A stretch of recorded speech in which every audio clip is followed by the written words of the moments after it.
Hi, I'm Phyllis. My website is southernfrugal.com. Well, several of y'all had written in and asked if I could do videos on when we were working and the kind of meals we had. So that's what we're going to do today. Now, I've already peeled some Granny Smith apples and I've already cooked those because I don't have two small burners. So we've got our cast iron skillet heating up. And what we're going to do is use some of the beef shaved steak. We're going to only use half that, this amount, because it's 1 pound for this meal, and the other half I'm going to save and use it in some way later. So I've already got my cast iron skillet heating up. And what we're going to do is just dump this in. We're going to use some olive oil. And it's going to really splatter and fizz.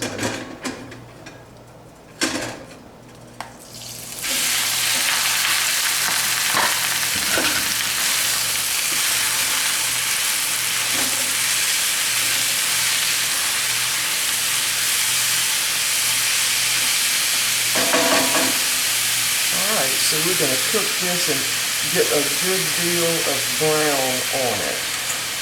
I'm also using some of the Aldi green beans. These are frozen still. I added a little water to them. And we're going to steam these. It only takes about 3 minutes for them to cook. And I've already peeled and sliced up 2 medium potatoes. And these are the red potatoes that were about that big around, or a little smaller. So I'm really just kind of par cooking them. We're going to use the potatoes in this little dish I'm making. Now I have made this one other time. It was delicious, first time I ever made it, and it's going to be somewhat like the chipped beef that's so salty, except this is not salty. And to me, it's just a whole lot better than the chipped beef. A lot better. Plus, there's a pound of it here, so I can use half of it for another meal. Alright, so I'm not going to turn my beans on until we're about ready to have this meal. So I'm going to get this meat with some brown on it. It really tastes good that way. Alright, so what we've been doing today, Mr. Bucky has been putting out some of the cedar. I think he's got about 10 bags out. And I have been cleaning the rug in the den and the one in the office. And I'll have to tell y'all, I'm using my Bissell carpet cleaner. I absolutely love it. I have not seen anything that compares with it. It is great. And it gets the rugs just perfectly clean. And that one in the den, that's where the dogs come in and out, was just beyond belief, just filthy. It really was. The one in the office wasn't so bad. But that one in the den was really bad. I don't think I'd cleaned it in maybe a year, and it just picked up all kinds of sand and dirt, and there was even some kitten hair in there, I do think, you know. So anyway, so this little recipe I'm going to make, I kind of made it up myself, but it worked. You know, it's one of those that you try something and wow, that was really good, and that's the way this turned out. But you do have to get a lot of brown on this meat to give it that really good taste. So it's going to be, I don't know, 5 or 6 minutes, really longer than that, maybe more like 10, because you get a lot of water in there, and then finally it'll start browning. Also, these are par-cooked onions. They're green top onions. I had a little bit left, so I'm going to use the rest of these in this because I don't have any green onions in the refrigerator at this time. So, give you an update. We're still cleaning the house, and Mr. Bucky's been feverishly working in the yard. There is so much to do out there, especially on that one side of the house where we really have shrubs in front of the fence for about, I don't know, 10 feet, and all kinds of stuff grows up in there all the time. So he's been busy cleaning all of that out. So anyway, once this gets brown, we'll be back. All right, we have gotten our meat to the point it's popping and cracking. Let me show you what it looks like. Get a little closer. Yeah, you want to get a lot of brown on it.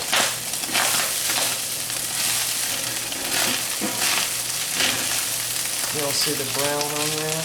All right, so now we're going to take out about half that and use it for another meal of some kind.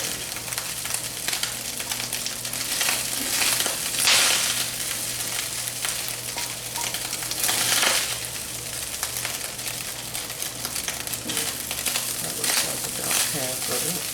Maybe a little more out.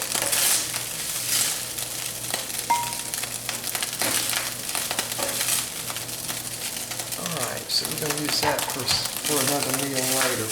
So now what we're going to do is scrape all that meat to one side. Maybe also you can see better. I have got my beans turned on. Might as well turn them up on high. They only have to cook about 3 minutes. Alright, my potatoes are done. Well, they're certainly par cooked. I'm going to use that water in them, which is probably, I don't know, half a cup or so. All right, so I'm going to turn my burner down a bit. 2 tablespoons of butter right down in the middle there. 2 tablespoons of flour. Had to turn that burner down a bit. All we're going to do is just brown this flour just a little bit. Putting it right down in the middle there.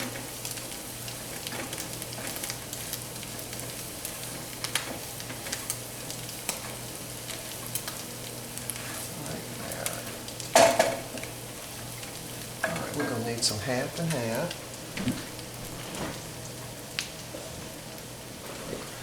Now, half and half is simply half cream and half milk is what it is. For those that can't find half and half, I think those in England and maybe in Europe don't really know what half and half is.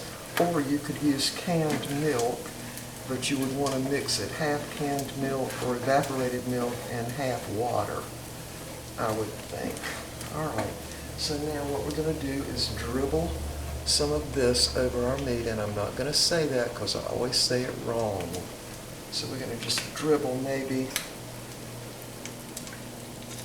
probably less than half a teaspoon on some of the meat. And now the flour is browned just a little bit. We're going to go ahead and put these pre-cooked onions in there. If you were cooking your own, you'd just go ahead and put them in on top of the flour and let them cook. Get those out. And what you would need is really about 4 of the spring onions. Just cut in, just chopped up. So I'll get all those out of there. And again, these are already cooked, semi-cooked, just to put in the freezer to keep them from going bad, really. All right, so our little flour here has got a little brown on it. I'm going to mix all this in now.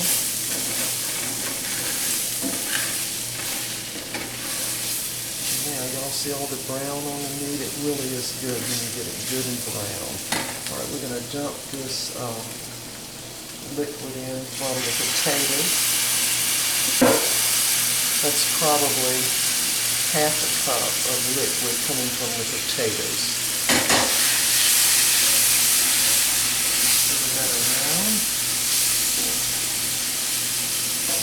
Sprinkle in a little garlic powder, about 1/4 of a teaspoon. And we're going to sprinkle in a little onion powder. Now, again, about 1/4 of a teaspoon. And my dogs think that's somebody at the door.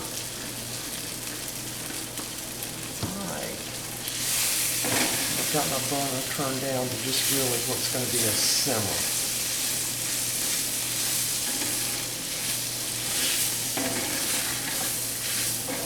Now I'm going to go ahead ahead and put these potatoes in.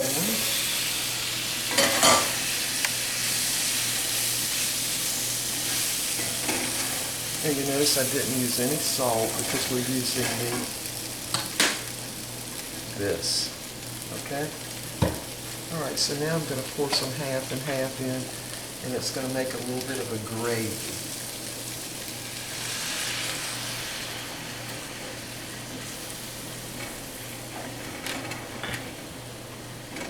And I'm going to tell y'all, this is super, super good.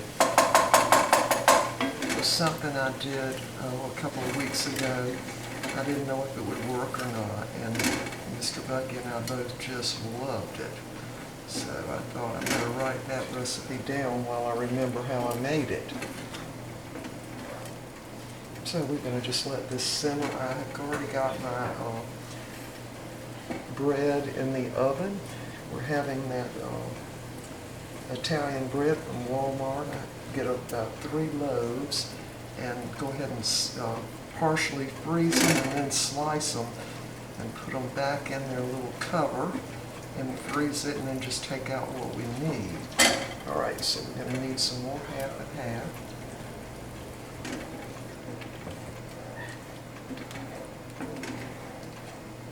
My beans are boiling now, so they should be done shortly. So we've got this down, so we just want it to simmer for just a little while. I'm going to put a little more water in there.